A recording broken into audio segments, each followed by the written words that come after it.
नमस्कार, welcome to global affairs. Please like and subscribe my channel. देखिए, जो हिंदुस्तान की आबादी है, दिन पे दिन आबादी उसकी बढ़ती जा रही है और यूएन ने बोला है कि सन 2023 के अंदर भारत की आबादी दुनिया की सबसे बड़ी आबादी हो जाएगी। इसी के साथ साथ चाइना पिछड़ जाएगा और भारत नंबर पे आ जाएगा आबादी के मामले में।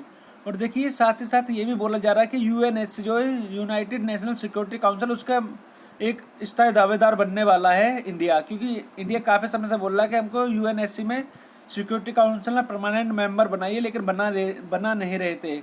लेकिन अब उनकी मजबूरी बन जाएगी इंडिया को सिक्योरिटी काउंसिल में परमानेंट मेंबर बनाने, क्योंकि दुनिया की सबसे बड़ी आबादी जिस देश के पास है, उसी के अंदर आप सिक्योरिटी काउंसिल में नहीं लेंगे तो उसके वैल्यूज़ क्या रह जाएंगे उस यूनाइटेड स्टेट्स सिक्योरिटी काउंसिल की। उसी के ऊपर मैं आपको डिटेल में बताता हूँ कि आगे जाके हमको बेनिफिट क्या क्या मिल सकते हैं, और इंडिया की आबादी इतनी जल्दी इतनी ज़्यादा कैसे बढ़ गई और चाइना की आबादी कम क्यों हो गई है।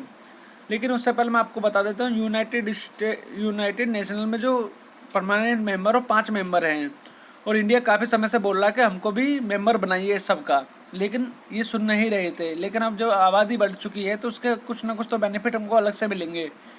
इंडिया की जो आबादी है वो बढ़ नहीं रही है। मैं आपको एक बात क्लियर कर दूं कि जो इंडिया की आबादी वो बढ़ नहीं रही है, लेकिन चाइना की आबादी घट रही है। जो चाइना की आबादी वो दिन पर दिन घट रही है। देखिए, जैसा कि आप डाटा देख पा रहे हैं, सन 2022 में जो आबादी दिखाई जा रही है, जो चाइना की आबादी 1.4 बिलियन है और जो इंडिया की आबादी 1.4 मिलियन है। बस थोड़ा बहुत फ़र्क है, लेकिन सन 2050 तक आते आते जो इंडिया की आबादी 1.6 बिलियन हो जाएगी और चाइना की जो आबादी है घटकर 1.3 बिलियन हो जाएगी। तो देखिए, इससे काफ़ी ज़्यादा बेनिफिट तो इंडिया को पहले भी मिल चुके हैं, लेकिन आगे मिलते चलेंगे। लेकिन आप एक बात और सोचिए कि जो इंडिया और पाकिस्तान और बांग्लादेश एक साथ होते तो हम कब का चाइना को पिछाड़ देते हैं। हमारी काफ़ी बड़ी इकोनॉमी होती है और काफ़ी ज़्यादा लोग होते हैं हमारे साथ में। मैं आपको एक बात बता देता हूँ, अगर हमारा डिस्ट्रॉयमेंट नहीं होता, अगर हम एक दूसरे के टुकड़े नहीं करते, जैसे पाकिस्तान बांग्लादेश नहीं बनता, तो हमारी आबादी और हमारी इकोनॉमी बहुत ही ज़्यादा फास्ट ग्रो करती। देखिए, मैं तो ये बोलूँगा, जो हिंदुस्तान का विघटन हुआ था वो एशिया के लिए काफ़ी बड़ी हानि हुई थी।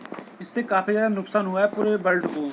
और मैं आपको एक और बात बता देता हूँ कि देखिए, चाइना में अब जो आबादी है वो बच्चे कम पैदा करती है, और जापान में भी बहुत ज़्यादा कम करती है, और साउथ कोरिया में तो बहुत ही नॉर्मल करती है, कोई नहीं करती है, जिससे कि आप देख पा रहे हैं।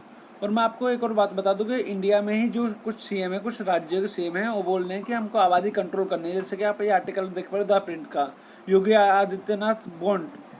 तो इन्होंने बोला है कि खुश होने की ज़रूरत नहीं है इंडिया के लोगों को, इनको आबादी को कंट्रोल करना चाहिए। देखिए, लेकिन कुछ और राज्य के लोग हैं, वो बोल रहे हैं कि आबादी कंट्रोल करने की क्या ज़रूरत है, आबादी तो हमारी सही चल रही है, 2.1 की चल रही है फर्टिलिटी रेट जो है हमारे इंडिया का। तो ये बोल रहे हैं कि कुछ राज्यों में कुछ अधिक ही जनसंख्या बढ़ती जा रही है। जैसा कि मैं अभी आपको एक डाटा दिखा देता हूँ, उसके माध्यम से आप समझ सकते हैं। देखिए, जो बिहार है उसमें अभी 2.92 की रेशो से आबादी बढ़ रही है, और ऐसे ही और भी राज्य हैं, मध्य प्रदेश है और झारखंड है, उत्तर प्रदेश है। इनमें ऐसे में राज्यों में बहुत ज़्यादा आबादी बढ़ती जा रही है, तो उसको कंट्रोल करना जरूरी है, नहीं तो हमारी आबादी कम नहीं हो। और जहाँ कुछ राज्यों की आबादी बढ़ रही है तो वहीं कुछ राज्यों की आबादी घट रही है, जैसे दिल्ली, तेलंगाना, आंध्र प्रदेश, पंजाब, वेस्ट बंगाल, वहाँ पे आबादी घट रही है। तो राज्यों में कुछ ना कुछ सुविधा दी जानी चाहिए, जिससे कि आबादी को मेंटेन किया जा सके। नहीं तो कुछ राज्यों में ऐसा हो जाएगा कि आबादी का विस्फोट हो जाएगा और हमारी जनसंख्या कंट्रोल होने की जगह बढ़ती रहेगी। इस वीडियो को लाइक और सब्सक्राइब कीजिए। जय हिंद, वंदे मातरम।